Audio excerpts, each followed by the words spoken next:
How to live stream on Twitch from mobile. Let's get started. Firstly, launch your Twitch app, then make sure you have already logged into your account.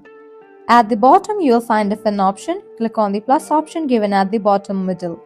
Different options will appear: stream games and stream IRL. Select the option of your choice. For this video, I'm gonna select the option of stream games. Now, what do you want to stream? Select the game that you want to stream, click on it and then click on next. Now go ahead and set up the stream. First up, give a title. Set up the stream volume. Likewise, if you want to get notification, enable it. If you want to store past broadcast, you can enable for the option store past broadcast. Once you are done, you can click on the option of start. Click on the icon given over here. Once you started, close this. Navigate to the game that you want to stream.